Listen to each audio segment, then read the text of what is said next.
welcome to another episode of the Whole You podcast. Yeah, son. This is the podcast where culture meets wellness. And I am so excited to be with you guys yet another Monday because y'all already know we start our weeks together on Monday. This is a thing that we do. So if you is watching this and it's Wednesday, it's the wrong day. Now, I'm glad you're watching, but I'm going to need you to know that we do this on Mondays, okay? Okay. Now, he's already start because... no, don't wave yet. I gotta, don't. All right. This handsome gentleman that's sitting to my left could be your right. So many things I could say. He's going places. Let me go on the record. Let me go on the record. What is today's date? I don't know. Whatever the date is that this is dropping. I want to go on the record. He's going places. His name? Well, I'm gonna let him introduce himself because that's gonna be fun. He's also recording this recording on his brand new, very swanky Oakley glasses. Do you consent to being recorded? I do. Do you consent to being recorded? Okay. So I can't wait to hear how this gentleman introduces himself. Let's see what he has to say about who he is. Greetings and humble salutations. I am Kyron Grell, graduate of D. Jackson State University, seated in Jackson, Mississippi. Wow. Happy to be here on the Whole You podcast. Right. But who are you? That's who I am. That's it? You just a black man went to Jackson State? Went to Jackson State. You know, we were taught at Jackson State to introduce yourself as who you are, not what you do. So I know that's right. Stop right there. I know that's right. I don't know if they did that at Howard, but at Jackson State. Okay, I went to Howard University, which is like the Ivy League of HBCUs. It is the Yale, Princeton, Duke of Jackson State. And this is no disrespect, but Jackson State is not like the Duke, Harvard, Yale of HBCUs. Coach Prime. Okay, that's one thing. And Walter y'all so Payton, pressed NFL about Hall of Famer. What? Okay. Yeah. And I have people that are not on the pod. Danielle Champion, otherwise known as U Street, who is talking about a census that ain't even happened yet. It's 2030. So between now and then, we gonna take advantage. And Danielle is our show producer, and where does she go? Some school in Maryland. I don't. She doesn't want us to say because she's very incognito. Well. I know, but they're very incognito. If y'all don't think of the Dave, he's gonna stop this video. Oh, okay, I know that's right. No, shout Everyone's out to Bowie, the Bulldogs. You guys are Bulldogs, right? Are you guys Bulldogs? Well, Okay. What's the noise that Bulldogs make? I don't know. Roof. Do you guys have a sports team? I don't know. Okay. This is great. We're not going to do that. Okay. Not for all the... you know what? You need to apologize because you have a mentee that went to Bowie. I'm so sorry Wow. that she went to Bowie. Whoa. What? No, I'm going to let you clean this up. What is his name again? The one Brandon. who was... No, I'm talking about the gentleman. Oh, Oh, okay. my gosh. All right, fair. The best actor, Yes. Broadway. Yep. I mean, I was Youngest Tony sitting Award there winning. mesmerized when I went to see the Michael Jackson. Miles Frost. Miles, I want to apologize on behalf of your mentor. That's fair. Okay? Love you, Miles. So we rep Bowie. Bowie has created amazing things. That's true. Like Danielle Champion. Oh, Well. who created you, Jesus? I know that's right. Wow. Danielle is saved, y'all. Amen. And she's not ashamed. Amen. So Jesus didn't create you, Jackson State did. Jesus created me. Jackson State helped form me. I know that's right. All right, enough of Kyron. Okay. Kyron is on this episode because we are both political nerds, and there is a new book out. This is actually Kyron's copy. Have y'all heard about this book? This book is titled 107 Days. Y'all know I'm a huge marketing person. The genius individual that wrote every single one of them numbers on the front, genius, and the classic will forever go down in history. This pic, y'all, I and Kyron, we've been reading. Oh, this is so cool. I got an extra one you can have. Look, y'all, it's like a little. Oh, let me put it back. Let me put. It's Wait, okay. this. I have my place somewhere else. I'm between the digital. Oh, because I was about to say, man, reading- you said you was further. I got it everywhere. Oh, I thought I caught him in a I lie. got it everywhere. Okay, so y'all, this book has been like a page turner. So this is our culture code for today. Boom. 107 days. This is our culture code. Kyron and I, first of all, I need you guys to go get this book. Literally. Like, please go get this book. It is a page turner because one of the things I wanted to talk about is that I don't necessarily love memoirs, but this is like political tea. Like, I'm turned like, shut up, stop playing. I know you lying. Like, you need to get this book. Okay, so what do you want to talk about? I really think we should I'm start. going to put my book down, We and should- I'm going to put Kamala's book up here. We should start at the start. Let's start at the start. Let's start at the start. I like it. 107 days to the election. Yeah. I remember when we all found out that President Joe was stepping down. Yes. And when Poor Joe. Yes. Amen. I don't even know if Joe knew he was stepping down.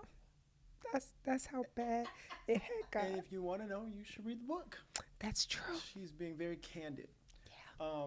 But I remember then we found out that Vice President Kamala was running. But what we didn't know were the events in the timeline that led up to what we were allowed to see publicly. Yeah. So one of the first things that happened in the first chapter of the Also, book, this might be spoiler alert. yeah. Spoiler alert. Yeah. Okay, that's enough.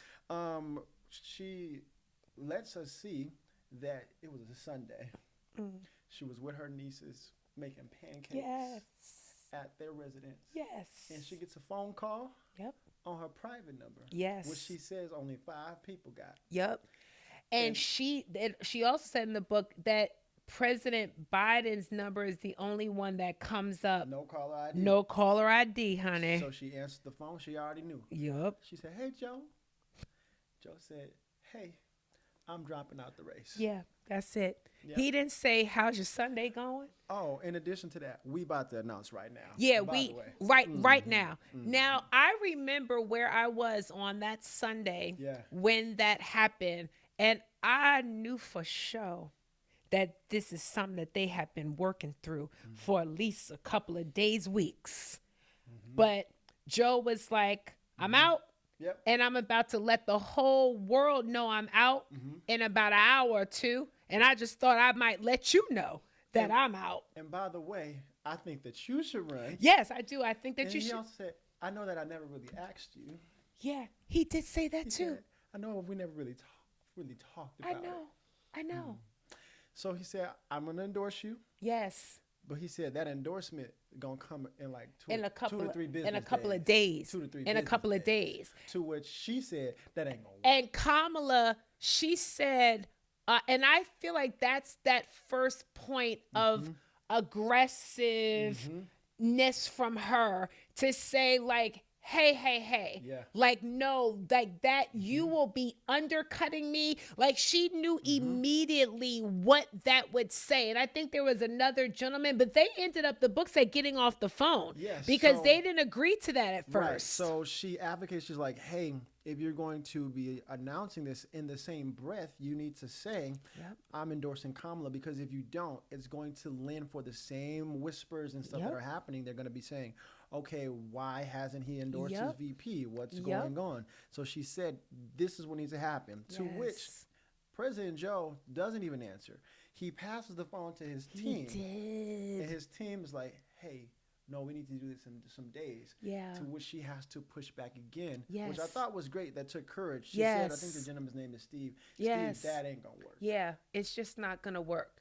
But they still didn't acquiesce. They got off the phone. Right. They said, we'll call you back. And then they were like, we'll call you back. You know what else that makes me think of? We were just talking about this in this class I taught 2 days ago. People need to know that you don't have to make a decision in the moment. And I think that I don't tell people enough, let me get back to you. I think I sometimes feel pressure to give an answer to something in the moment as opposed to saying, let me call you back. Yeah. Yep. So she made that request, but they said, we need a minute to consider what you're saying, and we don't want you to be a part of the consideration. Yeah. I need to do better about that. Do you give space to things? I don't think I do. I think I experience the same pressure because it's like we're all Yeah. experiencing this in real time. Yeah. And I think that the culture and society that we live in is everything is right now. Exactly. That is a lesson we need to take. Absolutely. Like, let me get back. I don't have to give you an answer right now. I didn't think about that till right now. The other thing I was thinking about, Karen, is when there was a certain point of the story, and I don't remember where, you can help me maybe, where she was just like saying something like the only security or the only people I have with me right now are like 4 feet tall. Yes. Like The talking only about her staffers I nieces. have with me right now are 2 and Yes, 4, her exactly. nieces. Yeah, I yeah, need yeah. time. Yeah, She was I like, need time. Yep. Okay. So that's one thing. What's another thing that stood out to you? I got another one I want to get your perspective on. Okay. So the book starts at 107 days, and then it flashes back to about 136 days, which is the debate night.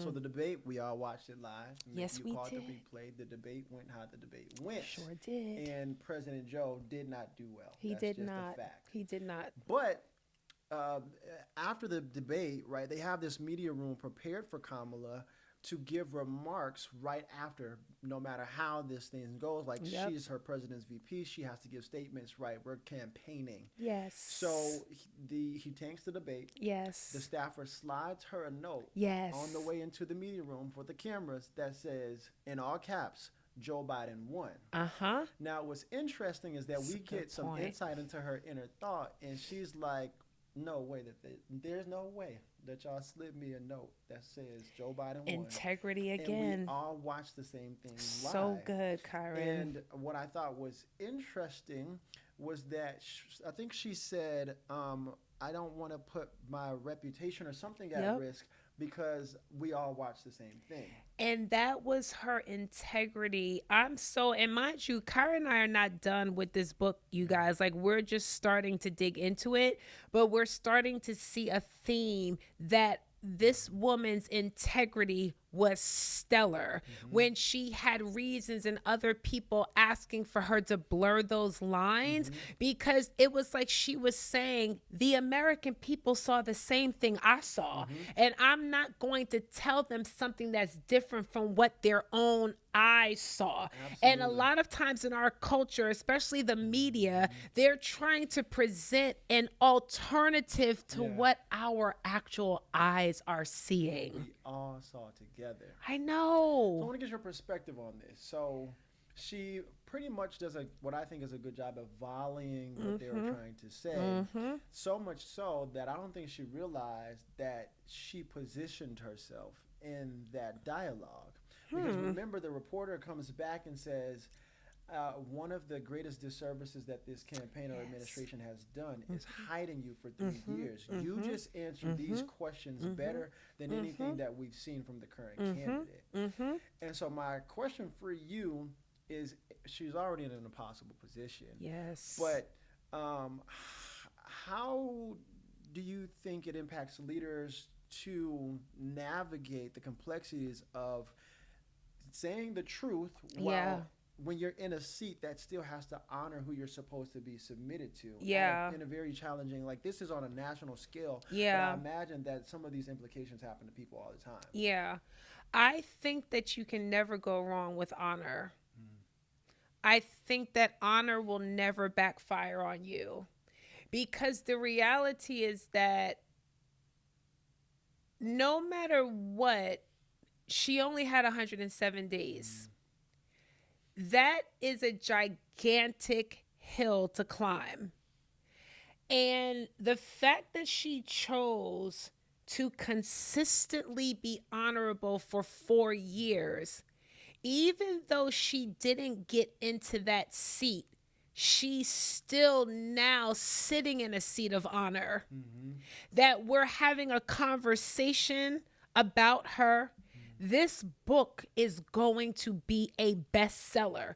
It's going to go down in history because one of the things that she says in the book, and she's saying as she's like promoting this book, is how historic it was, what happened with her. And I never realized how historic her entire situation was. And so, again, you can try to undercut or do whatever you want to do in the moment, but you run the risk of not becoming the president and then losing honor on the other side. And so sometimes I think you cannot fall being honorable, and Kamala still has her future ahead of her. There are still things that she can do. And if she was moving in an undercutting kind of way, then it would cause other people to question who she is. I am inspired by her allegiance to right. And as I'm reading the book, it's giving me courage. Does that make sense? To know that the right thing is not always for right now. That's good. That's great. Okay, with that in mind, let's go a little deeper, right? Because this is where Also, you culture remember meets when wellness. she said in the book that she did a certain statement and like slid They were- something oh, to her staffers like thoughts. Yes. And then they slid something back. I thought that was so cool. Yes. So I want to slide, like we need to we start sliding. should. Like, is this going well? We should, So we yeah, okay, go ahead. Okay, so in that same vein, I think we can go deeper because this is the podcast Yes, where culture let's meets wellness. that part. So, in the context of right, she stayed integral. She remained honorable, Yes. which is a challenge. It is. But where I think it becomes more challenging as the book begins to unfold more is that we see that there were actually times where she began to be dishonored Yes. by the same person Yes. in representation of that person Yes. that was dishonoring her. Yes. And so my question becomes, honor is easy, it's challenging in these situations, but from a mental health standpoint, who's checking on the leader who's or the person who's in a position where they're trying to remain honorable, and that may be easy in some instances, but what do you do when the one that you're honoring is now you're actually experiencing what some would say give you a right to then dishonor them back? Without question. I think that honor is not honor until it's difficult. Just like people would say that love isn't really love until it is so easy to likable.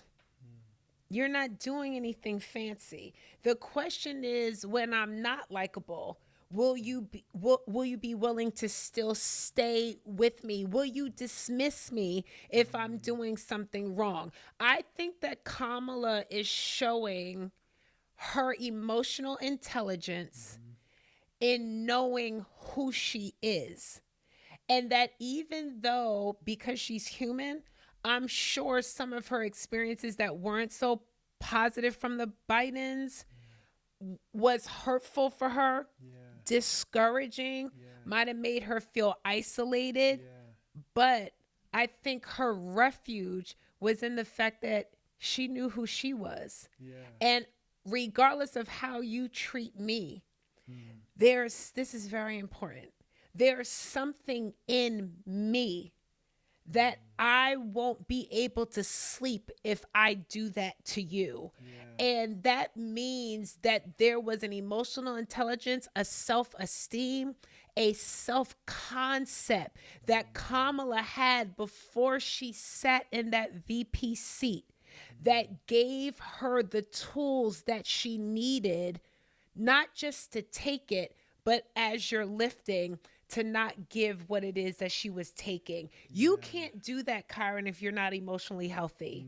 It's not Yeah. possible. Yeah, and I think she specifically uses the language. She describes what her feelings towards the Bidens were initially as what began as love and something Yes, this I remember that page. ended up being complicated. And I think the word that Yes. she used ultimately landing her at being disappointed. Yes. Yes. I think a lot of people are disappointed, Mm, especially when you have hopes for something and for someone. mhm. Um, and I don't think we spend a lot of time with where to even put disappointment. Yeah. I also think that disappointment can quickly turn into offense. Um, because we don't know where to put that. Yeah. But I will say this, as I keep reading and I keep reading, I'm glad you're bringing this up because this is the whole you pod. There was an anchor. There was an emotional anchor in the soul of Kamala because there are times where she was writing and almost articulating that she wasn't being disingenuous. Mhm. That even though she herself says in the book, there were times that were difficult. Yeah. She says in one of those pages, I still cared about. Does that just the ability to reach back to how you originally felt about the person or the situation, Yeah. in spite of some of the hiccups that came along the way? Because a lot of times, I'm so glad you went in this direction, we will change the story. You have heard me talk about situations and scenarios where we will change the story because of a hiccup. And I think, again, when you're emotionally healthy, you lend to the whole entire experience. And so, yes, there were disappointments, but there were good times. There were wonderful conversations. There were a lot of lunches where she said that he had a club sandwich, I think, and she had like grilled fish. And then I think in one of those, she said, which I thought was really cool, and sometimes Joe would order up like an ice cream sundae or something for them. And I think she was able to remember those times where it was just probably her and Joe, and there weren't staffers and other people's fears, other people's pressures, and they were just able to be two people that she says had so much in common, which she says in the book what their commonality was they cared about the people. And so she had the emotional ability to reach back to that in the midst of her disappointment. And so she was always able to rise to who she was, Kyron. And I'm so glad you joined me on the pod today because I hadn't even extracted all of those lessons. And now I appreciate you because now I'm so like trying to get the tea because the fact that she's bringing us behind the veil like this is such a gift that I haven't even considered the emotional health themes that are coming out. Yeah. I I'm starting to have a regard for her that I did Same. not have before. No Same. shade, Kamala. Same. I didn't know you, girl. It wasn't personal. So I got two more things I want to talk about with you. Okay. So I got one behind door A and door B. Choose A or B. I love when you do this. It's one of Yes. my favorite things you do. B. Okay, B. I'm scared. Let's talk about Mr. Doug. Oh, yes. I've got a Doug. Oh yes. Let's talk Mine about is a Mr. little Doug. wilder, but So in the book, the 4th of July. Let's talk about the 4th of July. All right. So here's the framing. 4th of July. I think Doug's birthday is the day before, something like that. They do some. No, it was his. Isn't it his dad's birthday? It's someone's Somebody birthday. got a birthday around the 4th. Yes. Yeah. So they do like a celebration. Yes. They barbecue for like the Secret Service folks. Yep. But this particular time they had got an invitation to come somewhere. Long story short, they're doing some op thing. And Doug is asked a question. I forget who asked him this, but like, are you guys with us? It was Jill, y'all. It was Biden. Jill. Jilly from the block. Yep. So Jill asked Doug, are you all with us? Yes. And he keeps it together at a moment. Yeah, he said in a forceful way. And Kamala says that she could see that their interaction, something was happening in their dialogue. And so, and she says that he's a pretty even cool person, but when they got by themselves, he's like, how dare they ask if we're still with you? We've been loyal for 3 years, this, that, and the other. So then my question becomes around, what are some of the emotional challenges that come with people and leaders who are loyal, they've done the work, they have shown up for people, for their organization, but that is still questioned by the very people that you've supported in organizations. How does that impact the emotional state? Yeah. One, let me say a couple of things, though. I'm going to come from around the corner from this perspective.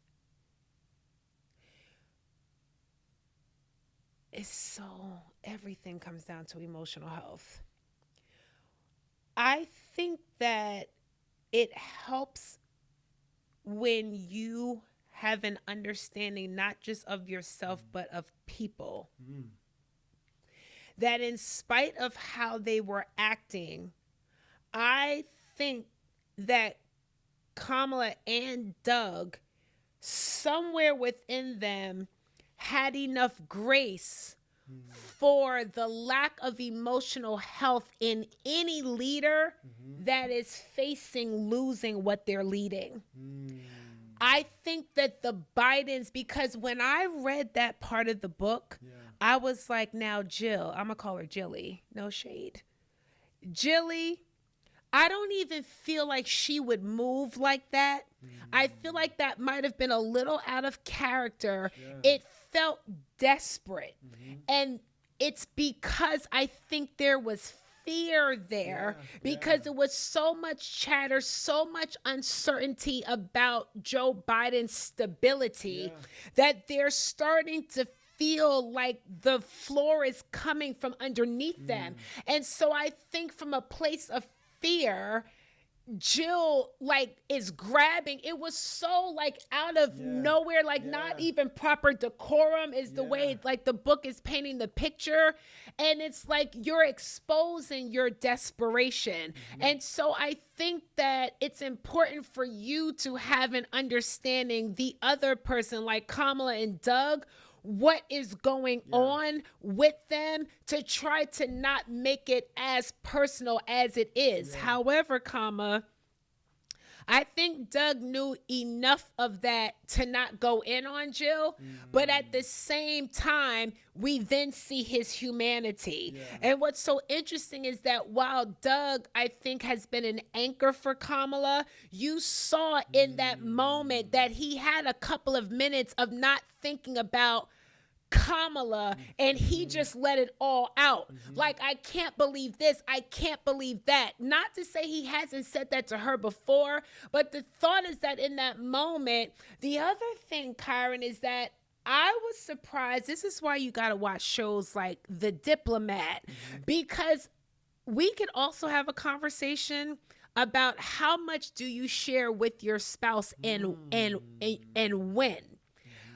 Is it helpful for them to know what this side conversation is? Is that profitable? Is it something that you should keep to yourself until a later time? Does that make sense? Do you keep your feelings in because your partner may have the same feelings and you don't want to load onto them what it's hard when you're walking with someone in a tough situation, But it seems like Doug was like, I'm just going to let it rip. Like, I am not happy about what's going on, how you're being treated. Clearly, he felt like she was being neglected. And so in that moment, you see Doug being like, I'm going to let it rip. Yeah. Like, I am not. And it's interesting because spouses or even partners, it's like good cop bad. It's like you kind of take turns. Who's going to be pissed off right now and who's going to be the cool head? And even with me and my husband, we will take turns, Kyron, in one conversation. Like at one moment, I'm like, and I'm not bad at all. And Chris is like, no, like it's going to be okay. And then in the same conversation, then Chris starts rising. And then I got to put my upset down, which I'm mad about because I'm the one I want. And I'm like, no. Like sometimes you got to reel your partner. Like I know I was just hyped, but I'm not trying to go all the way over there. Like I'm not trying to burn everything down. And so and then spouses become the most unpenetrable vault of a headquarters, a place to undress right before you have to go out and smile. And this part of the book that Kyron is bringing up, right after this encounter that Doug had with Jill Biden, with the president's wife, they had to turn around and walk onto the ledge of the White House and smile as if nothing was going on, and as if they had a relationship that Kamala was very clear in the book they did not have. Kamala says in this book that she feels like her and her husband were not invited to almost anything that the Bidens did. And when your back was up against the wall, now you want to call me up for a photo op. So we have feelings emotionally of being used, of being almost also manipulated. And what do you do when you're in a role and you feel like you have to just accept this? I think, let me say this. I do want to say this to answer your question. This is what comes with high level leadership. So if you cannot handle, Kyron Garrell, difficulty, then you can't be a high level leader, because high level leadership is difficulty. It's difficulty all day, every day. There's nothing about high level leadership that is not difficult. And so you have to have a fortitude. You have to have emotional stamina. I'm not talking about physical stamina. You have to have the ability for your emotions internally to be doing this all day long. But when you're in the meetings, this is what people see. And so this book is a great tool for people who think they want to be leaders. You need to read this book so that you can gauge not whether you have what it takes. And we're not talking about having what it takes. We're talking about having what it takes. So that's my answer. Okay, so What was? same, Okay, same go. vein, I got one more for you. Is this behind? Is this A? Yes, this is Choice but A. It ties right into the concepts of fortitude and emotional stamina. Yes. I think it's in that same day when they're like, okay, we're doing this. Yeah. Kamala gives us insight and pulls the curtains back to those first 100 phone calls that she made to leaders. And we see some support. A lot of them supported. A lot of them supported. Some like, hey, I'm gonna call you back. I'm out hiking. Yeah. Never called back. Yes. My question is around, when it comes to fortitude and emotional stamina, the implications of how to keep going, because the time is ticking. Yes. And each phone call, I imagine she's sitting on the edge of her seat, Yes. albeit maybe internally, like, am I going to get the support that I need? Yes. Yes. And I think what's cool is that we get to see this endurance that she has, Yes. to keep going no matter how each phone call happens. But I think that I'm not an emotional, therapist, but what kind of emotional implications does it take to be able to keep moving? Even if you receive affirmative news, then I'm going to support you. The next phone call is I'm not. And maybe you were gauging before you call, I know this person on. And maybe they didn't. And maybe someone that you thought didn't would. What do you think about that? I think you have to be an assassin. I just want to say I'm so glad that you came on this podcast episode, because I was like, yes, Kamala, yes. While I'm reading, I'm like, yeah, yeah. And now Kyron has come, and now I'm like, yeah, Kamala. Yeah. Kyron, you have to be an assassin. Let me tell you why. I don't care who's for me. I just need to know who's for me. Let me say that again. I don't care who's for me. Yeah. I'm just trying to figure out who's for me. Yeah. I don't have, she was always cognizant of the clock. Yeah. And so I'm going to say another thing. My father used to say, listen, and I know this is hard. This is only going to be hard for the ear of non-leaders. This is not personal.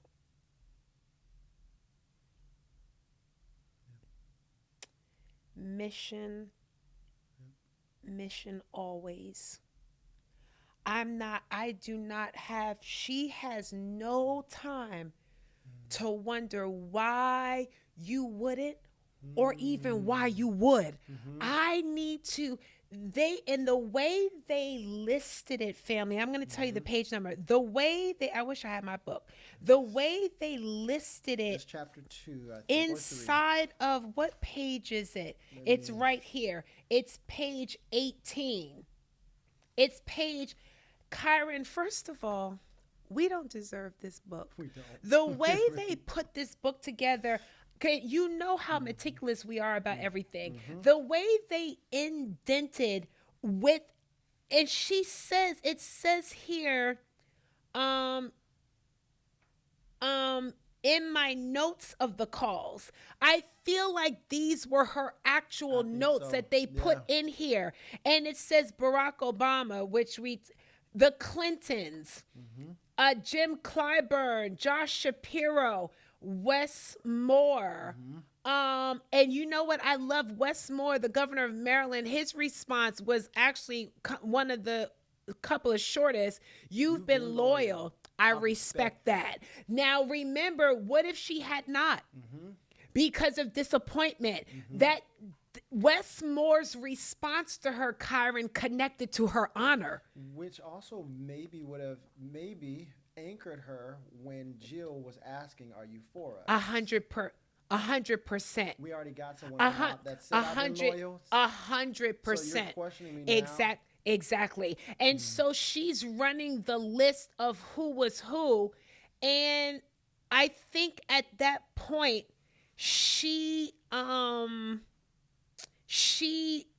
was just trying to see, where am I at?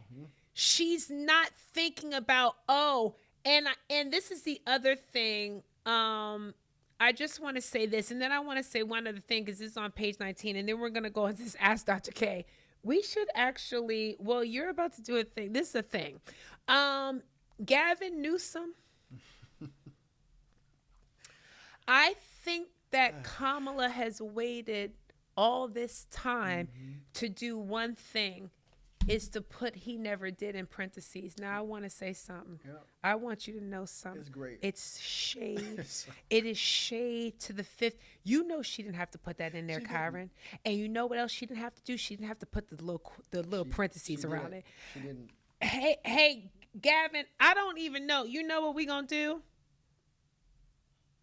That's Gavin. Before this part, I didn't know who Gavin was. But now all of us know who hiked and did not get back to Kamala. Now you know you're wrong. Forever, we gonna know he never did the shade. Kamala, get it out, girl. Get it out because it was a hard 107 days. But really quickly, Kyron, I have to hype for the pastors. On page 9, what was that? Page 18 on 19. She says, "Oh, we're so professional like we're reading from the thing. It's so professional." Ho you. It's Kyron, he's elevating the pod. A few hours into this day of frenzied, nonstop calls, I realized I needed centering. And I want everyone to see where she went for the centering. She went to God. And in that, she said, I stopped everything to call my pastor. She said Reverend Dr. Amos C. Brown is a Baptist preacher who marched with Dr. King. Of course, he had already heard the news, right, of Biden dropping out. And this is what I love, Kyron. She could have walked out of the room for a second, which is probably what I would have did. But she's not selfish. Look at her leadership. I put him on speaker so the whole table could listen to his wise and sonorous voice. Also, I want to talk about the vocabulary words that Kamala has been using because I had to look up 3 of them so far. She said, and we prayed. He talked about Queen Esther, who saved her people when they were threatened. You were born for a time such as this, he said, and I teared up. He asked God to protect me, my family, my team, and to give us an understanding of our purpose. In this moment, the last sentence she said, it grounded us all. Y'all got to get this book. Yeah. Kyron. So good. I feel like I'm there with her. Every page. Every page. Every page. Like, you all get this book. Kamala, thank you for the courage. I wouldn't have did it. Not this soon. But I believe that timing is everything. There is a reason why this book, my respect for Kamala Harris is rising, not by the minute, by the page. I love that. Don't you love that? I do. Don't you guys love having Kyron here? Wow. No. Wow. All right. Kyron is going to stay. You're Dr. K. Actually, I'm going to ask you. Oh, wow. Okay. Ask Dr. Do you Heard. ask Dr. K? I'm tracking. You see me winking? I don't know Wow. I don't know if this is going to be good or not, but you about to get your emotional. I'll do my best. He'll do his best. Oh, this is interesting. Okay, you ready? I am. All right. What's a mental or emotional blind spot most people carry that quietly sabotages their sense of fulfillment? I'm going to say it one more time. This is so good. What's a mental or emotional, quote unquote, blind spot most people carry that quietly sabotages their sense of fulfillment, feeling fulfilled? Okay. Well, I think that it, in my opinion, would have to be not having a proper perspective of their self-worth and where that worth comes from. I think the blind spot comes from thinking that you have to do something in order to be fulfilled, when the reality is that your existence should be what the source of your fulfillment is, absence of your ability to do anything, right? We are human beings. So the fact that you be should be the source of your fulfillment, and everything after that should be like an accessory to the suit that is your existence. And I think that the reason that it's a blind spot is because social media, we live in a social media age, has put on blinders that focuses on accomplishment, achievement. What can you do? How fast can you do it? How many times can you do it? What's the next thing? And so you can't see yourself in order to even have that fulfillment because we're focused on so many other people and so many other things. So good. So I'm not the Dr. K, but that would be my answer. Okay, well, from now on, this podcast is called the Whole You Podcast with Dr. Kyron Garrell. So, it's time for me to say goodbye. It's been Where we going? nice Where we going? being with you all these episodes, but a good leader has to know when to pass the torch. Going to. Bye. You guys, this has been such a great episode. I agree with everything that Dr. Kyron has said. I also want you guys to know that every time I call Kyron since I've known him, he has been calling himself Dr. Kyron Garrell. I'm sharing her degree. He's sharing my doctorate, For now. and I'm hoping that one day he will get his own, so that I can get mine back. But listen, this has been awesome. I want you guys to get this book, okay? Go out and get it, order it on Amazon, like audiobook, whatever it is that you need to do. I want you to do it because I think that it's going to be transformational. It's not about like, oh, that's political. I'm not into politics. This is not about politics. This book is about people. And so we want to encourage you. Kyron, I love you. I love you too. You are a complete rock star. And yeah, I'm proud of you. And not for anything that you've done, but I'm just proud of who you are. All right, family, listen, I need you to subscribe. I need you to like. I need you to send us any questions that you might have at the email address that just came up on the screen. I do not take for granted you hanging out, clicking onto this podcast and listening to anything that we have to say. Emotional health is so paramount to every aspect of our existence. And I'm just grateful that I can be one of many voices that helps you to be a whole you. I'll see you next time.